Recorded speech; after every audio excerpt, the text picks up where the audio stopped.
Hello everyone, welcome back. Welcome to LRA Prep, and this is the last question of maxima minima set of Venn diagram that we will be discussing in this video.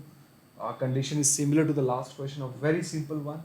If exactly 12 members like all the three sports, what can be the maximum number of students who like both snooker and squash? So in this case, what we have here is that three sets are given to us, right? Okay. So let's make the Venn diagram again. Okay. So exactly 12 members like to play all three sports, right? Snooker, bridge and squash. 50 members here, 36 member here and 48 members here.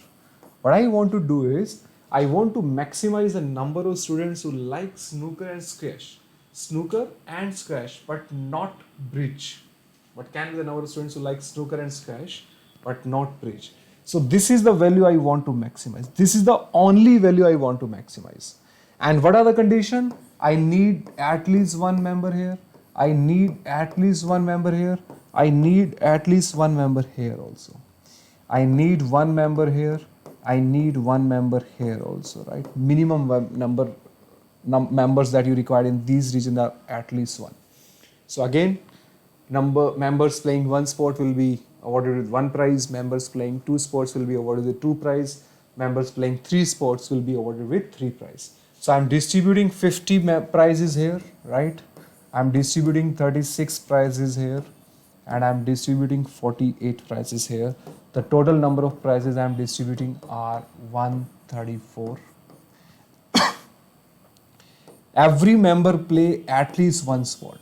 So there are 80 members, right? Roll number 1, roll number 2, roll number 3, 4 or membership number 1, 2, 3, 4, 5 and so on till 80. Till 80. Every member have play at least one sport. So every member will be awarded with one prize at least. Every member will be awarded with one prize at least. And now let's satisfy the condition. Let's say these first three members are those members who will lie in this region, right? Playing only snooker, playing only bridge, playing only squash. I need one member playing snooker and bridge. Let's say that person is roll number 4. I need one person playing bridge and squash. So let's say this is roll number 5. So two more members have been utilized here. I need 12 members playing three sports. Okay. So I'll pick a group of 12 members, right, where every member is awarded with three prizes, right? Every member is awarded with three prizes. The reason is they're playing three sports. Now you see that what are the number of prizes I have utilized? 80 out of 134. Out of 134 prizes, I distributed first the 80 prizes. So I'm left with 54 prizes. Out of 54 prizes, I gave two prizes to these two persons, right? So I'll be left with 52 prizes. Out of these 52 prizes, I am giving two prizes each to these 12 members. So 12 members, everyone getting two prizes. So 12 into 2, 24. So out of 52, 24 has been used. I'm left with 28 prizes. So these are the prizes I'm left with. And now if I want to maximize this value, I'll try to give these 28 prizes to those members who already have one prize, right? And giving them one more prize will be bringing them into the category of playing two sports, and that two sports will be snooker and squash, right? Because this is what I want to maximize it. So now tell me, if I want to distribute 28 prizes by giving one prize to everybody, this will be distributed equally among 28 members. So therefore, there will be a group of 28 members starting from whatever roll number. That's not our concern.